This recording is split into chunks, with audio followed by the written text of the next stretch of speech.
আমরা উপদেষ্টা মন্ডলীর সদস্য আমরা আসছি আজকে একটা বিশেষ দিনের শ্রদ্ধা নিবেদন করার জন্য। কারণ আমাদের মহান মুক্তিযুদ্ধের 26শে মার্চ একটা সর্বশ্রেষ্ঠ একটা দিন। অতএব আমরা তাদের স্মরণ করছি যারা শহীদ হয়েছেন এবং যারা আহত হয়েছেন তারা, এবং তাদের স্যাক্রিফাইসের ফলেই কিন্তু আমাদের এই আজকে স্বাধীনতা দিবসটা হলো। এই এবং সেই জন্য সবাই আসছি, সর্বস্তরের লোকজন। এবং আমরা এই দিবসে আমরা একটা আমাদের প্রতিটি ঘোষণা করি যে আমরা বাংলাদেশকে, নতুন বাংলাদেশে আরও সুখী সমৃদ্ধশালী দেশ হিসেবে গড়ে তুলব। বিশ্ব সমাজে যেন আমাদের কদর আরও বাড়ে, আর সাথে সাথে বাংলাদেশ মানুষ যেন সুখী সমৃদ্ধ হয়। এই প্রসঙ্গে আমি আবার 2024 যে ছাত্র জনতা একটা ইসে হয়েছে, এইটাও কিন্তু আমাদের একটা আরেকটা বিশেষ দিন।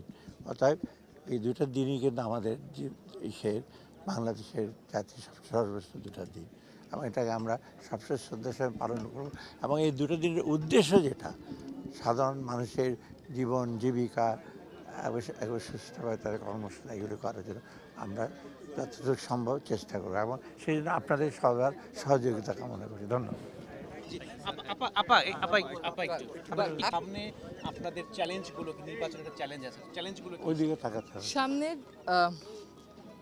চ্যালেঞ্জ একটা সরকারের জন্য যেরকম হয়, গতানুগতিক কিছু চ্যালেঞ্জ তো থাকেই, তবে এখন একটা প্রক্রিয়া শুরু হয়েছে যে বিভিন্ন সংস্কার বিষয়ে ঐক্যমতটা গড়া। সেটা অবশ্যই একটা প্রসেসের ভিতর যেতে হবে। ওটাকে চ্যালেঞ্জ বলেন আর না বলেন, একটা প্রসেস তো বটেই। হ্যাঁ, ওইটাতে সবাইকে নিয়ে একসাথে এগিয়ে যাওয়াটা হচ্ছে একটা বড় জায়গা আমাদের জন্য, আমি মনে করি। আরেকটা হচ্ছে যে নির্বাচনটা সুষ্ঠুভাবে করে দেওয়া, জনগণের প্রত্যাশা পূরণ করা। আরেকটা বড় বিষয় হচ্ছে, সবসময় আমরা বলি যে এই যে জুলাই অগস্টে যে হত্যাকাণ্ডটা হলো, যে বর্বরতাটা হলো, এইটার একটা সুষ্ঠু বিচার। এখন আমাদের সীমিত সময়ে আমরা অবশ্যই চেষ্টা করব যে মানুষকে এই বিচারের কিছু কিছু রায় যদি মানুষের সামনে দিতে পারি, তাদের মধ্যে যেন ওই আস্থাটা আসে যে সত্যি এই বর্বরতার একটা বিচার হবে। জাতীয় ঐক্যমত্য মানে সংস্কার কার্যক্রম শুরু হয়েছে, রাজনৈতিক দলগুলোর মধ্যে ঐক্যমত্য কতটা হবে বলে আপনার প্রত্যাশা? না, প্রত্যাশা তো অবশ্যই করব যে জাতীয় স্বার্থে, ব্যক্তি এবং দলীয় স্বার্থের ঊর্ধ্বে উঠে আমরা ঐক্যমত করব।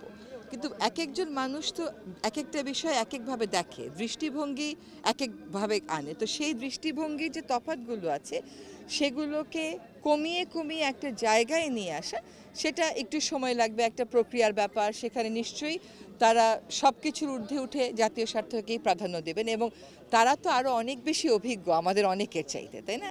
ফলে আমি মনে করি যে জনগণকে আস্থায় যদি আনতে হয়, তাহলে যে সংস্কারগুলোর দাবি জনগণের থেকে উঠে, সেগুলোর ক্ষেত্রে ঐক্যমতে না পৌঁছানোর কোনো সুযোগ নেই।